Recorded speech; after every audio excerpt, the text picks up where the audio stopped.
धर्माचे पालन करणे पाखंड खंडन हेच आम्हा करणे काम बीज वाढवावे नाम तीक्ष्ण उत्तरे हाती घेऊन बाण फिरे हेच आम्हा करणे काम बीज वाढवा नाही भीड भार तुका म्हणे साना थोर हेच आम्हा करणे काम बीज वाढवावे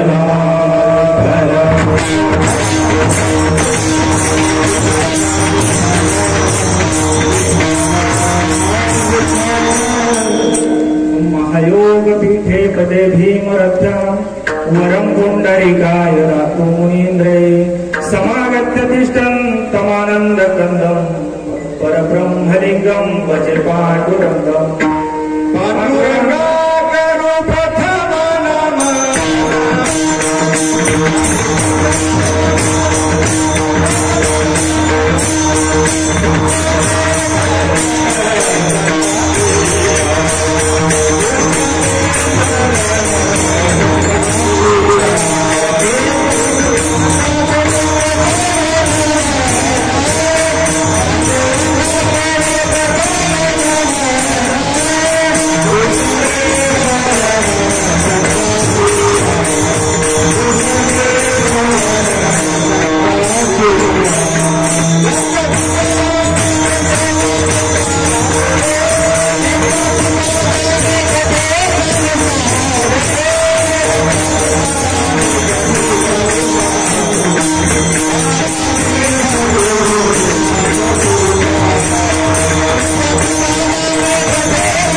पांडुरंगाकरो प्रथम दुसरे चरण संतांची त्यांच्या कृपादाने कथेचा विस्तारू बाबाजी सद्गुरू दास तुका ओम नमो ज्ञानेश्वरा करुणाकरा दया तुमचा अनुग्रह लादलो पावर झालो चराचरी नमो सद्गुरू तुकया ज्ञान दीपा नमो सद्गुरू सच्चिदानंद रूपा नमो सद्गुरू भक्त कल्याण मूर्ती नमो सद्गुरू भास्करा पूर्ण कीर्ती जयांची केली स्मरण होय सकळ विद्येचे अधिकार हेची वंदू श्री चरण श्री गुरूंचे ते नमस्कारो निहाका मनोजवं मारुततुल्य वेगं चितेन्द्रियं बुद्धिमतां वरिष्ठं वातात्मजं वानरयोधमुख्यं श्रीरामदूतं शरणं प्रपद्ये मस्तक हे पायावरी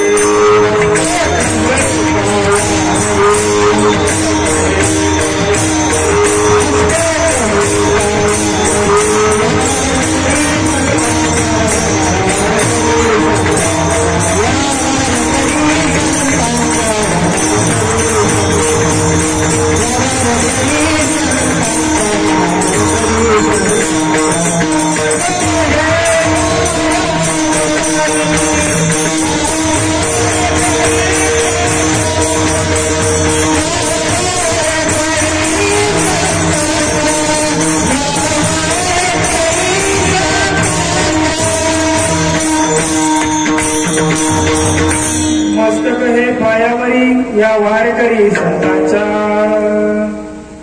लोकाभिरामं वरदरंगवीरं राजीवनेत्रं कारुण्यरूपं करुणाकरन्तं श्रीरामचन्द्रं शरणं प्रपद्ये विठ्ठल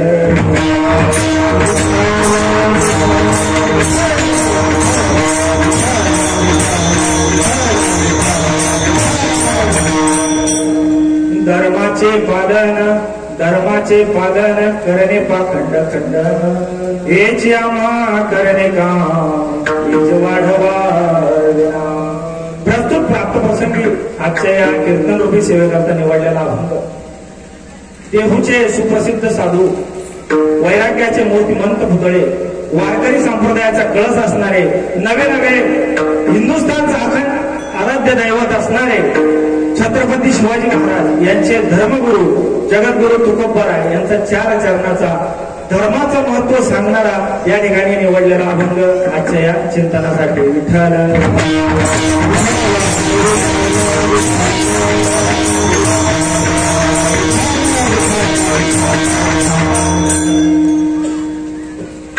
अभंगावर चिंतन करण्यापूर्वी अल्पसा परिहार देणं हा वक्त्याचं आद्य कर्तव्य आहे. त्या नियमाने अल्पसा परिहार द्यायचा तो असा की उद्या असणाऱ्या धर्मवीर छत्रपती संभाजी महाराजांच्या जयंतीनिमित्त आयोजित हा उत्सव सोहळा आजचा दुसरा दिवस. काल सुप्रसिद्ध धर्मनिष्ठ विचारवंत आणि इतिहासाचे गाढे अभ्यासक सचिनदादा पाटील यांचे व्याख्यान या ठिकाणी पार पडलं आणि आज दुसऱ्या दिवसाची कीर्तनरूपी सेवा ही माझ्यासारख्या अल्पज्ञानी माणसाकडे सर्व मित्र परिवाराच्या प्रेमाने आजची ही सेवा माझ्याकडे सुपूर्द करण्यात आली. तसं बघितलं तर धर्मवीर छत्रपती संभाजीराजे आणि छत्रपती शिवाजीराजे यांना जाऊन आज जवळजवळ 350 ते 400 वर्षांचा काळ लोटलेला आहे. तरी सुद्धा आज त्यांची आपण जयंती करतोय. कारण आज आपण या ज्या प्रांगणामध्ये बसलेलो आहे त्याचं कारण आहे फक्त छत्रपती शिवाजी महाराज आणि धर्मवीर छत्रपती संभाजी महाराज. हे जर नसते तर नसते राहिले मंदिरावर कळस, नसती राहिली दारामध्ये तुळस, अहो लुटली गेली असते आमच्या आया बहिणींची आबरू, नसते राहिले हे भजन आणि नसतं राहिलं हे कीर्तन. कवी भूषण त्यांच्या छंदामध्ये एक फार सुंदर असं वर्णन करतात. पीरा पैगंबरा दिगंबरा दिखाई देत, सिद्ध की सिद्धाई गई रही बात रखती. अरे काशी की कला जाती मथुरा मस्जिद होती, शिवाजी ना होते तो सुन्नत होती सबकी. म्हणजे आपण आज या हिंदू धर्मामध्ये राहिलो नसतो तर त्याचं एकमात्र कारण म्हणजे छत्रपती शिवाजी महाराज आणि धर्मवीर छत्रपती संभाजी महाराज. म्हणून आज 400 वर्षानंतरही त्यांची जयंती उत्सव साजरा करण्यासाठी आपण या ठिकाणी जमलेलो आहोत. मग आजच्या या कार्यक्रमामध्ये या सोहळ्यामध्ये या धर्मवीर छत्रपती संभाजीराजेंनी आणि शिवाजीराजेंनी विराजमान व्हावं म्हणून त्यांच्यासाठी या सिंहासनावर त्यांनी यावं त्यासाठी त्यांना आमंत्रित करायचंय. आइये महाराज विराज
धर्माचे पालन करणे पाखंड हेची आम्हा करणे काम बीज वाढवायना. जगद्गुरु तुकोबरायांनी या अभंगामध्ये साधू संतांचा या भूलोकावर येण्याचं कारण काय, त्यांचं प्रयोजन काय हे या अभंगामध्ये सांगितलेलं आहे.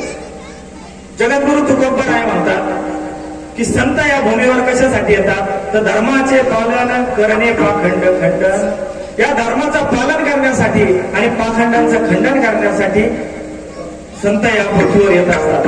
मग धर्माचं पालन करायचं आणि पाखंडांचं खंडन करायचं. मग पुढं काय, तर पुढं काय करायचं, हे जे आम्हा करणे काम बीज वाढवावे नाम. मग या भगवंताच्या नामाचं जे बीज आहे ते या ठिकाणी या भूलोकावर वाढवायचंय. त्याच्यासाठी संतांचं येणं आहे. मग त्याच्यासाठी तुकोबाराय म्हणतात, त्याच्यासाठी जर आम्हाला लोकांचे पाय जरी धरावे लागले हे सांगण्यासाठी तरी आम्ही तेही करू. आणि जर समजा तीक्ष्ण उत्तरामध्ये जरी आम्हाला लोकांना सांगावं लागलं तरी तेही करू. मग जगद्गुरु तुकोबाराय काय म्हणतात, लागून या पाया विनवितो तुम्हासी करी टाळी बोलामुखी नाम. मग तुमच्या पाया पडतो तर तुम्ही काय करा की हाताने टाळी वाजवा आणि मुखाने नाम घ्या. हे जगद्गुरु तुकोबाराय म्हणतात. मग जर प्रेमाने सांगून जर माणूस ऐकत नसेल तर मग काय करायचं, तर जगद्गुरु तुकोबाराय म्हणतात, किती सांगू तरी न ऐकती भटकीचे पुढे शिंदळीचे रडतील. मग किती सांगितलं तरी हे भटकीचे म्हणजे ही शिवी. तुकोबाराय तीक्ष्ण उत्तरामध्ये शिवी सुद्धा देतात आणि सांगतात, किती सांगू तरी न ऐकती भटकीचे मग पुढे शिंदळीचे रडतील.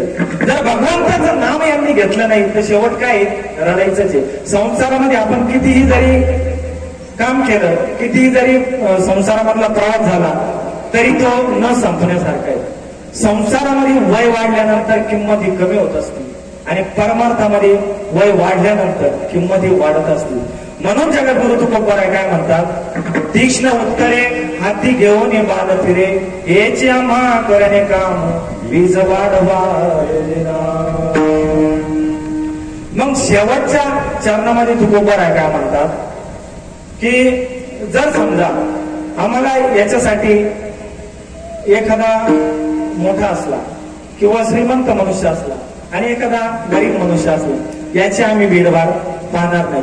मग तो मोठा असो छोटा असो, तो कितीही नामवंत असो किंवा त्याची जरी ख्याती नसली तरी त्या लोकांना आम्ही काय करणार आहे, तर ठणकावूनच सांगणार आहे, नाही भेदभार तुका म्हणे साना थोर. म्हणजे लहान मोठ्याची या ठिकाणी कोणतीही भेदभाव आम्ही बघणार नाही आणि आम्ही त्याला हेच सांगणार आहे. काय सांगणार आहे, हेचे आम्हा करणे काम बीज वाढवावे नाम. अभंगाचा सरळ सरळ भावार्थ तुमच्या समोर मांडलेला आहे. वेळ बराच झालेला आहे, मग यायच्या का पंक्ती? तसं नाही, आता फक्त अभंगाचा भावार्थ सांगितला. थोडा वेळ आपण चिंतन करणार आहोत आणि मग नंतर पंक्तीत होणाराचे मान सत्य होणाराचे विठ्ठल.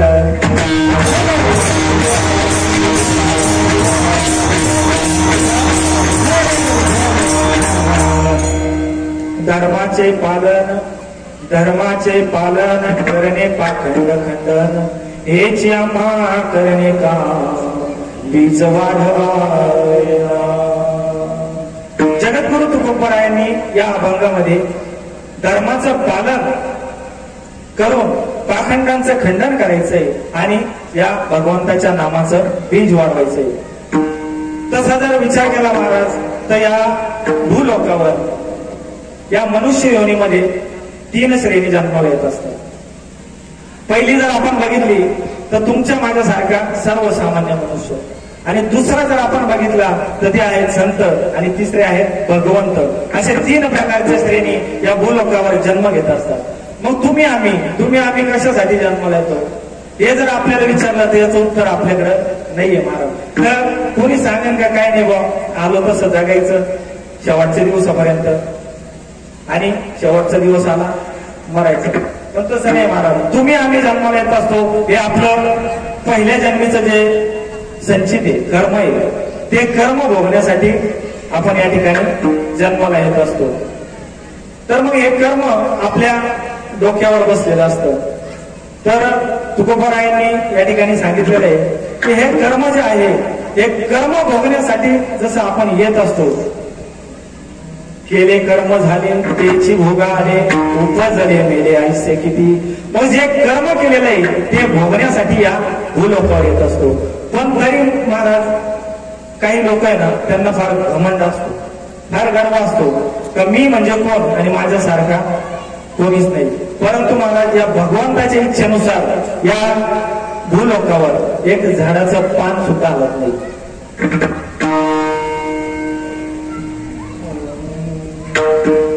तर या भूलोकावर हे झाडाचं पान सुद्धा हलत नाही. वृक्षाच्या हे शरीर कोणाची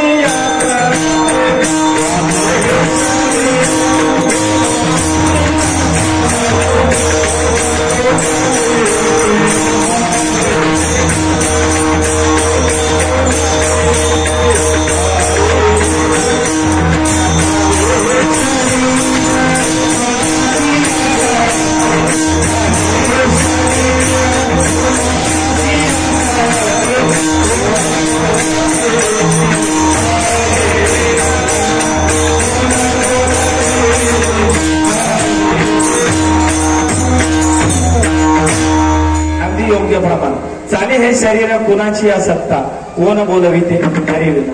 आपल्याला वाटत असतं हे शरीर म्हणजे माझ्या इच्छेनुसार चालत असतं, परंतु महाराज हे शरीर सुद्धा भगवंताच्या मर्जीनुसार चालत असतं. वृक्षाची या पाने हले ज्याची सत्ता, हे झाडाचं पान सुद्धा त्याच्या सत्तेने हलत असतं. परंतु काही माणसांना हा गर्व असतो. तर आपण जर समाजामध्ये बघितलं तर दोन प्रकारची माणसं आपल्याला बघायला मिळतात, एक धार्मिक आणि एक नास्तिक. काही लोक जर बघितलं तर आपण त्यांचं जर अनुकरण केलं किंवा त्यांच्याकडे जर लक्ष दिलं तर ते देवाला मानणारे, आणि एक समाज असा आहे का तो देवाला मानत नाही. तो म्हणतो देव बिव आम्हाला काही माहित नाही, आम्ही फक्त विज्ञान मानतो. परंतु महाराज या अशी जी लोक आहे ना, त्यांना एकच सांगावं असं वाटतं, तुम्ही जरी देव मानत नसते तरी आमच्या संतांनी देव मानला, आमच्या संतांनी देव पाहिलेला आहे. नाथ महाराज म्हणतात पाहिला पाहिला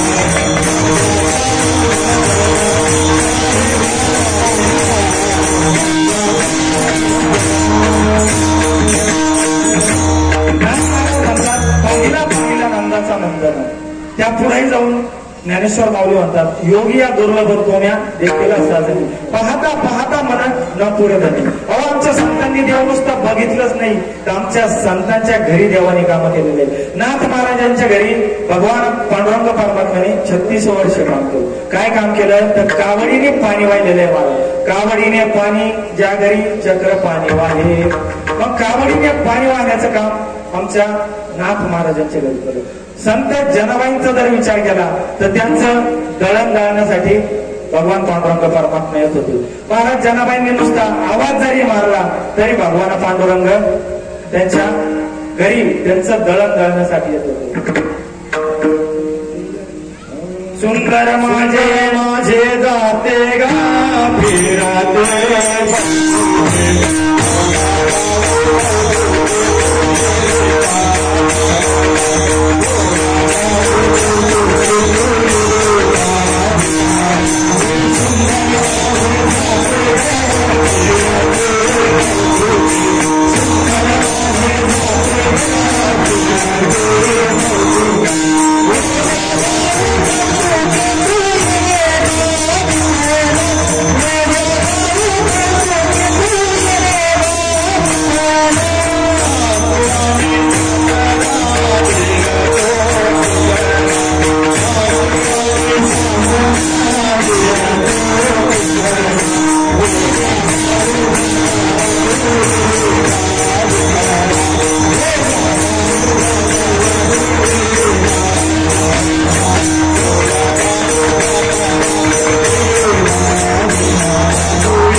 आमच्या जनाबाईंच्या घरी दळण गाळण्यासाठी पांडुरंग परमात्मा येतो. अहो नुसतं दळण गाळण्यासाठी नाही, झाड लोट करी जनी केर भरी चक्र पाणी. अहो केर भरण्याचं काम माझ्या पांडुरंग परमात्म्याने जनाबाईंच्या घरी केलंय. आणि काही लोक म्हणतात देव नाही. देव जर बघायचा असेल ना महाराज, देव दिसतो बर का, बघायचं आहे कोणाला? गुरु पायी ठेविता बाबा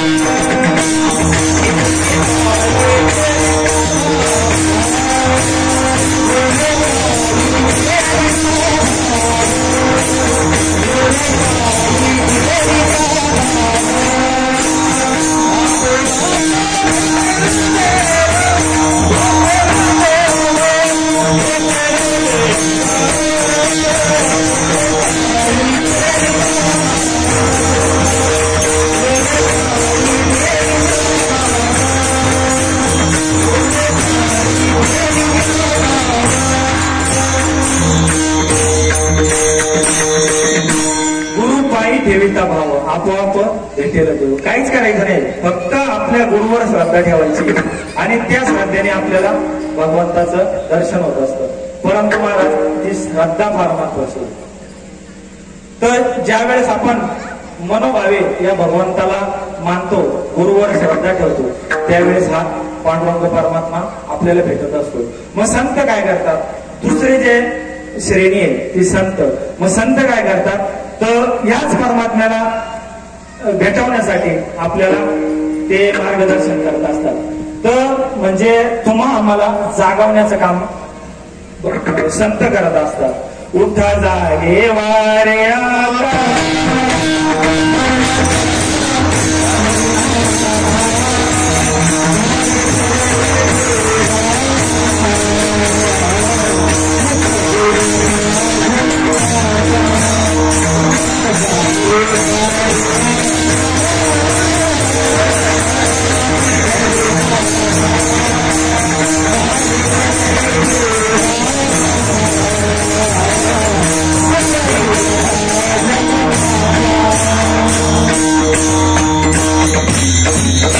उठा जागे वारे आता, स्मरण करा पंढरी नाथा, भावे चरणी ठेवा माता, सुखवी व्यथा जन्माचा.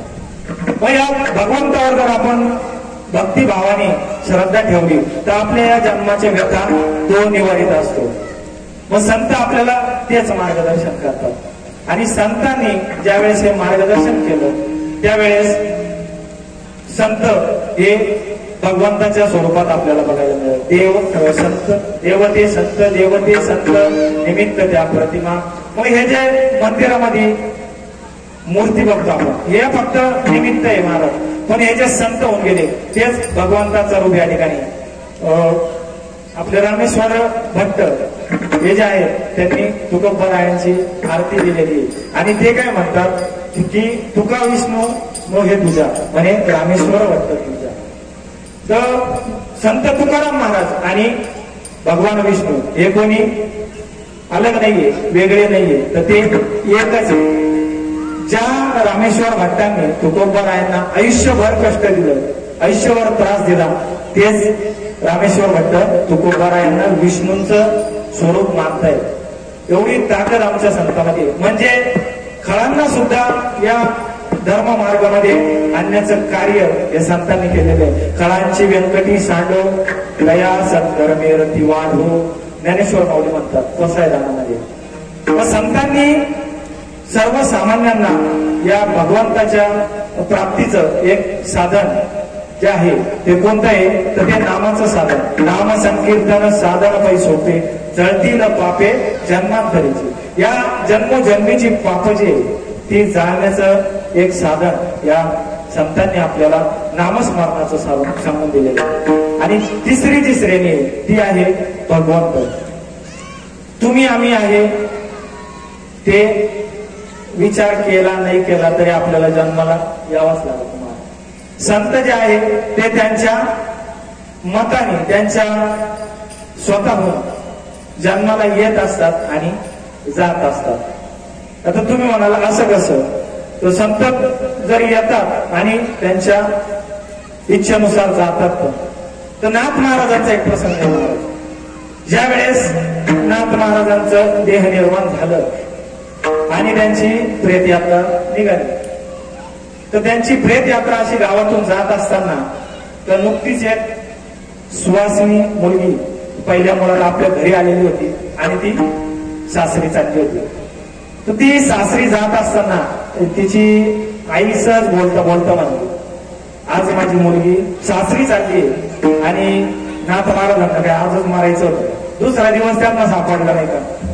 तर महाराज त्या तिरडीवरून नाथ महाराज उठून बसले आणि त्या माऊलीला म्हणले, माऊली तुझ्या मुलीला सुखाने सासरी जाऊ दे, मी नंतर परत कधीतरी माझा देह ठेवली. नाथ महाराज परत गेले आणि 1 वर्षानंतर पुन्हा त्यांनी आपला देह त्याग केला आणि पुन्हा त्यांना तिरडीवर घेऊन चालले. तर तिरडीवर नेत असताना तर जे खांदेकरी होते 4 ते काय म्हणाले, एवढा आयुष्यभर परमार्थ केला म्हणे महाराजांनी, पण शेवट आपल्याच खांद्यावर जावं लागलं नाही म्हणे. म्हणजे खांदेकरी पण काही असे असते, ते काय म्हणले, शेवट आपल्याच खांद्यावर जावं लागलं. नाथ महाराज परत उठून बसले. ते म्हणाले, बाबांनो मला नेण्याचा त्रास तुम्ही काही करू नका, मी परत कधीतरी जाईन नाही, माझ्या जाण्याचा कुणालाही त्रास होणार नाही. आणि मग धर्मनाथ विजेला पैठणच्या नाथ सागरामध्ये त्यांनी आपला देहत्याग केला, म्हणून त्या सागराला नाथ सागर असं म्हटलं जातं. तर सांगायचं तात्पर्य काय की संत हे आपल्या इच्छेने येतात आणि आपल्या इच्छेने जातात. मग तिसरी श्रेणी आहे ती आहे भगवंताची. मग भगवंताला जन्म घ्यावा लागतो कशासाठी, तर या पृथ्वीवर जर धर्माची हानी झाली, या धर्मामध्ये कोणाला त्रास झाला तर त्या भगवंताला अवतार घ्यावा लागतो. धर्म रक्षावया अवतार घेसी आपुल्या पाळीसी भक्तजना. भगवान श्रीकृष्ण गीतेमध्ये म्हणतात, यदा यदा हि धर्मस्य ग्लानिर्भवति भारत अभ्युत्थानम् अधर्मस्य तदात्मानं सृजाम्यहम् परित्राणाय साधूनां विनाशाय च दुष्कृतां धर्म संस्थापनार्थाय संभवामि युगे युगे. मग आता या 2 प्रमाणामध्ये एक प्रश्न निर्माण होतो महाराज. श्रीकृष्ण भगवान म्हणतात की धर्म संस्थापनेसाठी म्हणजे धर्माच्या स्थापनेसाठी भगवंताचा अवतार होतो, आणि तुकोबाराय म्हणतात धर्माचं रक्षण करण्यासाठी भगवंताचा अवतार होतो. तर हे एक स्थापनेसाठी म्हणतो, एक रक्षणासाठी म्हणतो. मग नेमका जन्म भगवंताचा होतो कशासाठी, तर महाराज समजा एक माता माऊली, तिला जर मूल झालं तर त्या मुलाला घडवण्याची क्रिया कोण करतं, एक माऊली करते. तर त्या मुलाचं रक्षण करण्यासाठी तिला वेगळं सांगावं लागतं का, नाही.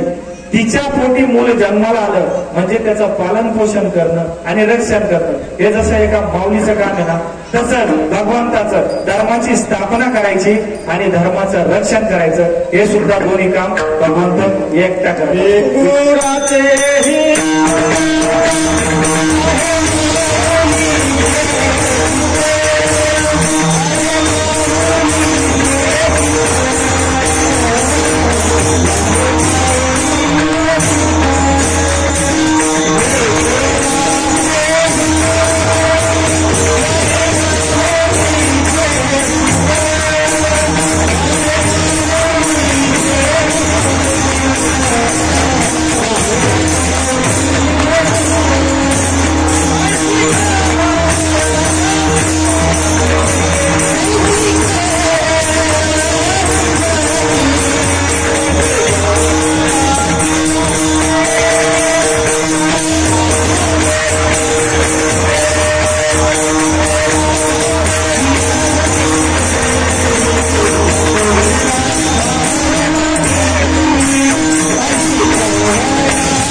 शेकुराचे हित वाहे माऊलीचे चित्त ऐसी कळवळ्याची जाती करी लाभ हवे.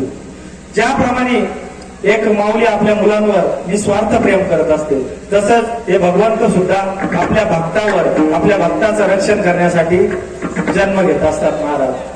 मग असंच 400 वर्षापूर्वी ज्यावेळेस या भूलोकावर, या अखंड हिंदुस्थानवर यवनांची दहशत होती, या यवनांचा अत्याचार या भूलोकावर होत होता, त्यावेळेस महाराज आया बहिणींची आबरू लुटली जात होती. घरातून बाहेर काढून एका पतीसमोर त्याच्या पत्नीची आबरू लुटली जात होती, एका बापासमोर त्याच्या मुलीची आबरू लुटली जात होती, एका भावासमोर त्याच्या बहिणीची आबरू लुटली जात होती महाराज.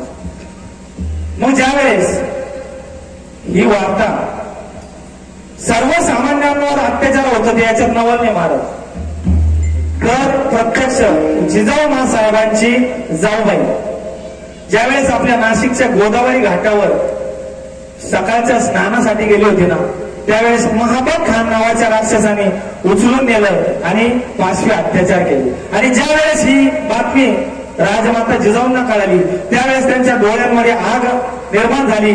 त्यांचा राग हा असामान्य त्यांच्यामध्ये प्राप्त झाला आणि त्या तडक उठल्या आणि शिवनेरीवर पायथ्याशी असणाऱ्या आपल्या शिवाई मातेच्या मंदिरामध्ये गेले आणि त्या मंदिरामध्ये जाऊन त्यांनी प्रतिज्ञा केली, हे चंडमुंड महिषासुरमर्दिनी जगदंबा भवानी आई, दारुगड माझ्या पोटी असा एक तरी पुत्र दे की या माता माऊलींची अमृत राखेल, या स्वराज्याचं रक्षण करेल, असा एक पुत्र तू फक्त माझ्या पोटी दे आई, दारुगड आई, दारुगड.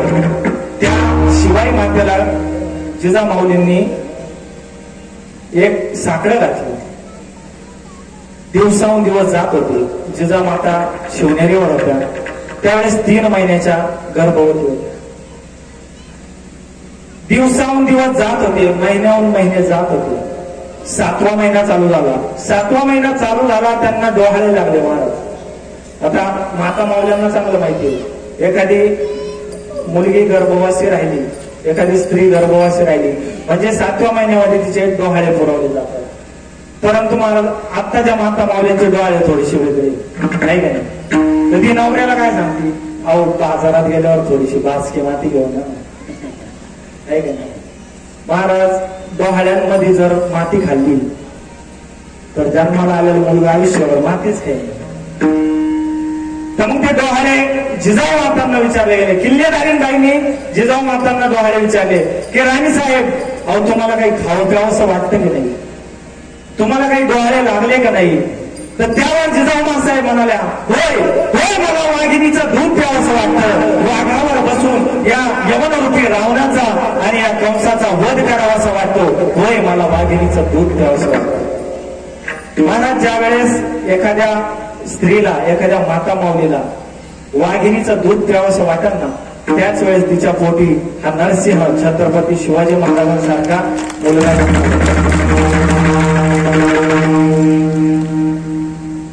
तर मग फाल्गुन कृष्ण तृतीया 1630 म्हणजेच 19 फेब्रुवारी 1630 ला त्या शिवनेरीवर या नरसिंहाचा जन्म झाला. महाराज माझ्या जिजाऊची पुण्याई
एकच आनंद साजरा झाला. त्या शिवनेरीवर या नरसिंहाच्या जन्माचा सगळेजण वाट पाहत होते. आणि जसा त्या नरसिंहाचा जन्म झाला तिथून पुढं कुठंतरी स्वराज्याला एक स्थिर स्थावरपणा मिळेल असं सर्वांच्या मनाला वाटू लागलं. जसे जसे शिवबाराजे वाढत होते तर या पुणे सुपे परगणा ही जी मुलूक होता, हा जो मुलूक होता तर हा शहाजी राजांचा होता. परंतु त्या ठिकाणी गाढवाचा नांगर फिरवलेला होता. तर त्या ठिकाणी गाढवाचा नांगर फिरून एक पहार ठोकलेली होती आणि मनुष्याची कवटी त्या पहारेवर अडकवलेली होती. तर तिथं जाणाऱ्याचा निर्वंश होईल असं त्याच एक म्हणजे अर्थ होता तो. तर मग त्यावेळेस राजमाता जिजाऊंनी काय केलं, आपल्या 5-6 वर्षाच्या शिवबाला बरोबर घेतलं आणि पुण्यामध्ये त्यांनी प्रवेश केला. मग पुण्यामध्ये प्रवेश केल्यानंतर एक 60-65 वर्षाचा म्हातारा लांबूनच ओरडत आला, मासाहेब थांबा, मासाहेब थांबा, ती पहार उपटू नका. ती पहार जर उपटली तर तुमच्या पूर्ण कुळाचा निर्वंश होईल आणि तुमचं कुळ नष्ट होईल. त्यावर मासाहेब म्हणाल्या, अरे अशा भाकड्या कथांनी कुठं निर्वंश होत असतो का? मी तर या ठिकाणी हे पुण्याची जी मालमत्ता आहे ही ज्यांनी तुमच्यापासून हिरावून घेतली ती परत देण्यासाठी या ठिकाणी आलेली आहे. मग त्याच शिवबांच्या हातून त्या जिजाऊ मासाहेबांनी त्या ठिकाणी सोन्याचा नांगर फिरवला. सोन्याचा नांगर फिरवल्यानंतर हळूहळू त्या ठिकाणी लोक यायला लागले आणि वस्ती करून राहायला लागले. मग त्या ठिकाणी प्रश्न पडला की जे त्या ठिकाणी वस्ती करून राहतायत त्यांचं पालन पोषण कसं होणार. मग त्यांचं पालन पोषण करण्यासाठी जिजाऊ मातांनी त्यांना जमिनी दिल्या, शेती करण्यासाठी अवजार हे कर्ज स्वरूपात दिले आणि त्या ठिकाणी पहिली पतसंस्था माझ्या छत्रपती शिवबाराजांनी स्वराज्य पतसंस्था ही त्या ठिकाणी शेतकऱ्यासाठी स्थापन केली. महाराज विठ्ठल.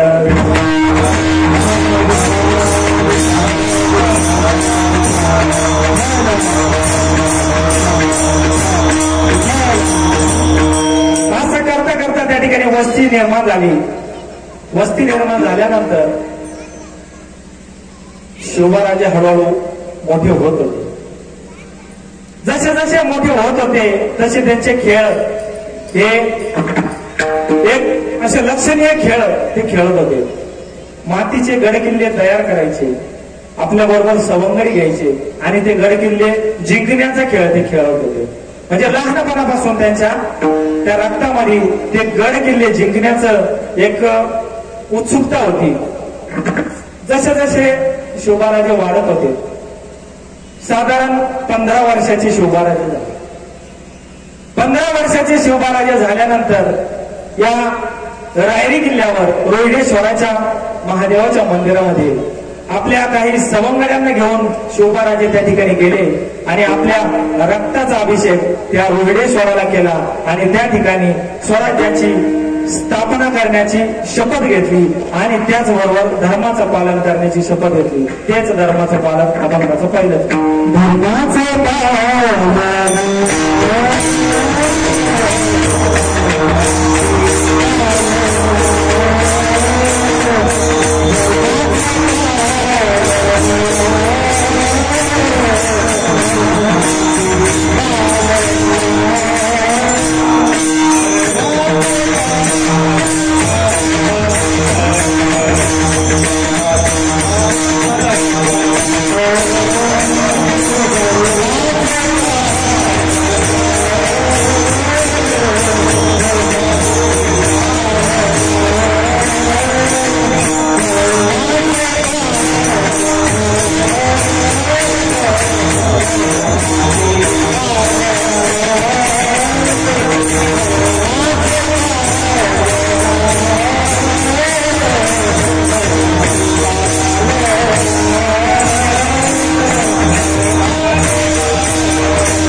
खंड खंड हेची आम्हा करणे का बीज वाढवा. छत्रपती शिवरायांनी या ठिकाणी धर्माचं पालन करायचं आणि या पाखंडांचं खंडन करायचं अशी प्रतिज्ञा त्या रायरेश्वराच्या मंदिरामध्ये केली. हळूहळू एक एक गड किल्ले जिंकत जिंकत जिंकत जवळजवळ 40 किल्ले या ठिकाणी छत्रपती शिवरायांनी जिंकले. 40 किल्ले जिंकल्यानंतर एक दिवस राजमाता जिजाऊ या राजगडावर उभ्या होत्या. राजगडावर उभ्या असताना सकाळच्या कोवळ्या उन्हामध्ये त्यांना कोंढाण्यावर हिरवं निशाण फडकताना दिसले. जिजामातांच्या मनामध्ये कुठंतरी सल निर्माण झाली की जो कोंढाणा किल्ला आजपर्यंत स्वराज्यामध्ये होता आज त्याच्यावर हिरवं निशाण फडकतंय. आणि मग जिजामातांनी आपल्या जवळच असलेला रामोशाचा एक जो त्यांचा सेवक होता त्याला बोलवलं आणि सांगितलं की आत्ताच्या आत्ता गडाच्या खाली जा आणि छत्रपती शिवरायांना या ठिकाणी बोलावणार. ते जर जेवण करत असतील तर त्यांना सांग की हात धुवायला गडावर या. इतकी तत्परता तुम्ही दाखवा. तो सेवक त्या ठिकाणी राजांकडे गेला आणि त्या ठिकाणी सांगू लागला की जिजामाता या ठिकाणी खूप निराश झालेले आहे. तुम्हाला ताबडतोब गडावर बोलावलेलं आहे. तुम्ही जर या ठिकाणी जेवायला बसले असाल तर हात धुवायला तुम्हाला गडावर बोलावलेलं आहे. इतक्या तत्परतेने जिजाऊ साहेबांनी या ठिकाणी बोलवले. राजे उठले. त्यांनी आपला जिरं टोप घेतला आणि टोप घालणार तेवढ्यात त्यांच्या हातून तो जिरं टोप काढला. जिरं टोप हातातून पडणं हा म्हणजे अपशकुन. पण महाराज जे थोर महापुरुष असतात ते अपशकुनाला मानत नसतात. त्यांनी तो जिरं टोप घातला. आपल्या कृष्णा घोडीवर मान ठोकली आणि तडक ते राजगडावर जिजाऊ साहेबांच्या भेटीला गेले. जिजाऊ साहेबांना भेटले त्यावर मासाहेब जिजाऊ म्हणाल्या शिवबा त्या कोंढाणा किल्ल्यावर जे हिरवं निशाण फडकतंय ते आमच्या डोळ्यांमध्ये सलतंय. काही करा त्या कोंढाण्यावर भगवा फडकला पाहिजे. शिवबाराजांनी मासाहेब जिजाऊंना शब्द दिला येत्या 9मीच्या रात्री त्या कोंढाण्यावर भगवा निशाण तुम्हाला दिसेल. तितक्यात शिवबाराजांचे मित्र आणि त्यांचे सेनापती तानाजी मालुसरे आपल्या मुलाच्या लग्नाचं निमंत्रण घेऊन ते कोंढाण्यावर आले. त्यांनी सांगितलं मासाहेब रायबाचं लग्न ठरलंय तुम्हाला यावं लागणार. तुमच्या नातवाचं लग्न आहे तुम्ही त्या ठिकाणी उपस्थित राहणं महत्वाचं आहे. राजे तुमच्या मुलाचं लग्न आहे तुम्हालाही या ठिकाणी लग्नासाठी यावं लागणार. मी तुम्हाला निमंत्रण देण्यासाठी या ठिकाणी आलेलो आहे. राजा म्हणाले रायबा तानाजी तुझ्या मुलाचं लग्न म्हणजे माझ्याच मुलाचं लग्न तर रायबाच्या लग्नाला मासाहेब जिजाऊ नक्की येतील पण मी काही येऊ शकणार नाही. अहो काय झालं राजे तुम्ही काय येऊ शकणार नाही. माझ्या मुलाचं लग्न म्हणजे तुमच्या मुलाचं लग्न तरी तुम्ही येऊ शकत नाही. काय असं कारण आहे. त्यावर छत्रपती शिवाजीराजांनी सांगितलं की येत्या 9मीला तो कोंढाणा सर करायचा आहे आणि जिजाऊ साहेबांच्या पायामध्ये तो कोंढाणा आम्हाला समर्पित करायचा आहे आणि तुझ्या मुलाचं लग्नही 9मीलाच आहे. त्यामुळे त्या मोहिमेमुळे आम्ही तुझ्या मुलाच्या लग्नाला येऊ शकत नाही. त्यावर तानाजी उसळले आणि म्हणाले राजे माझ्यासारखा तुमचा सेवक या स्वराज्यामध्ये असताना या जनतेच्या पोशिंद्याला या रयतेच्या पोशिंद्याला जर लढाईसाठी जावं लागत असेल तर आम्ही काय फक्त या लग्नामध्ये बरबाद बनवून मिळवण्यासाठी जन्माला आलो का. नाही राजा त्या कोंढाणा जिंकण्याचे जे विडा आहे तो माझ्या स्वाधीन करा. मी तुम्हाला कोंढाणा स्वराज्यामध्ये परत आणून देतो. त्यावर राजे म्हणाले तानाजी कोंढाणा सर करणं इतकं सोपं नाही. तो उदयभान त्या कोंढाण्यावर एका सर्पासारखा फणा काढून बसलेला आहे आणि हार आम्हाला चालणार नाही. त्यावर तानाजी म्हणाले, राजे जीव गेला तरी बेहतर, पण तो कोंढाणा स्वराज्यात आल्याशिवाय हा तान्या पुन्हा तुम्हाला त्याचं तोंड दाखवणार नाही. परंतु एवढा गड तुम्ही माझ्या पदरामध्ये घाला, हा गड स्वराज्यामध्ये आणीन, तेव्हाच तुम्हाला मी माझा तोंड दाखवेन. आणि छत्रपती शिवरायांनी त्याला समजावून सांगितलं की बाबा, अरे मुलाचं लग्न आहे आणि तू काय करतोय? त्या मोहिमेसाठी जाण्याची तुला एवढी घाई का? तू पहिले मुलाचं लग्न कर, मोहिमेसाठी आम्ही जाऊ. त्यावर तानाजीने खूप विनवणी केली. तानाजी हट्टाला पेटले आणि त्या मोहिमेचं त्यांनी सूत्र आपल्या हाती घेतलं. तानाजी निघाले आणि तसे ते आपल्या घरी गेले. महाराज विचार करा, 4 दिवसांनी मुलाचं लग्न आहे. माता मावल्या घरी लग्नाची तयारी करतायत आणि ज्यावेळेस तानाजी मालुसरे घरी आले त्यावेळेस त्यांच्या पत्नीला कळालं की आपले पती आता लगेचच मोहिमेसाठी जाणार आहे आणि मुलाच्या लग्नाचं काय. त्यावर त्यांची पत्नी म्हणाली, अहो आयुष्यभर तुम्ही लढाया करताय, आयुष्यभर तुमच्या मोहिमा चालू आहे, निदान मुलाचं एवढं लग्न तरी होऊ द्या. त्यावर तानाजी म्हणाले, अगं माझा राजा, या जनतेचा पोशिंदा स्वतः लढायला जातोय आणि मी काय या लग्नामध्ये वरबाप म्हणून मिरवू? शोभत काय एका वीराला? त्यावर त्यांची पत्नी म्हणाली, ठीक आहे, जाता येतं जा. त्यांच्या पत्नीने औक्षणासाठी ताट आणलं. औक्षण करताना महाराज निरांजनी विजली. आपल्या हिंदू धर्मामध्ये निरांजनी विजणं हा अपशकुन मानला जातो. आणि त्यावर त्यांची पत्नी थोडीशी निराश झाली आणि म्हणाली, अहो अपशकुन झालाय, निदान आता तरी जाऊ नका. त्यावर तानाजी पुन्हा उसळले आणि म्हणाले, अगं एक निरंजनी विजली म्हणजे आम्ही काय मरणार काय? जर तुला वाटतच असेल आम्ही मरणार आहे तर हे तुझं कुंकू फूस आणि ज्यावेळेस मी परत येईन त्यावेळेस तुझ्या कपाळाला कुंकू लाव. तानाजी त्यांनी आपल्या बरोबर आपल्या भावाला सूर्याजीला घेतलं. बरोबर निवडक 60 मावळे घेतले आणि मोहिमेसाठी निघाले. कोंढाण्याच्या मागच्या बाजूने गेले आणि कडे कपाळ येऊन वर जायचं कसं? एवढ्या अंधाऱ्यामध्ये वर जायचं कसं? तर आपण बऱ्याच ठिकाणी ऐकलं असेल की तानाजींनी घोरपड घेतली आणि त्या गडावर फेकली आणि सांगितलं, यशवंते पुन्हा खाली पडलीस तर पाय तुझे तुकडे तुकडे करून तुला खाऊन टाकेल. महाराज तसं नाही.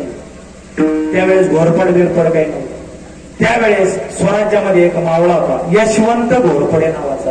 अगदी काटक होता आणि कोणत्याही कडे कपाळीवर चढण्याची कला त्याला अवगत होती महाराज.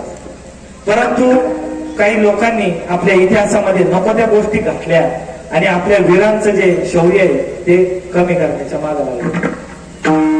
तर ज्यावेळेस त्या यशवंत घोरपड्याने आपल्या कमरेला दोर बांधला आणि सर करून तो कोंढाणा वर चढून गेला आणि त्या ठिकाणी त्यांनी तो दोर त्या कोंढाण्याच्या एका बुरुजाला बांधला आणि सर करत 60ची 60 मावळे त्या कोंढाण्यावर चढून गेले.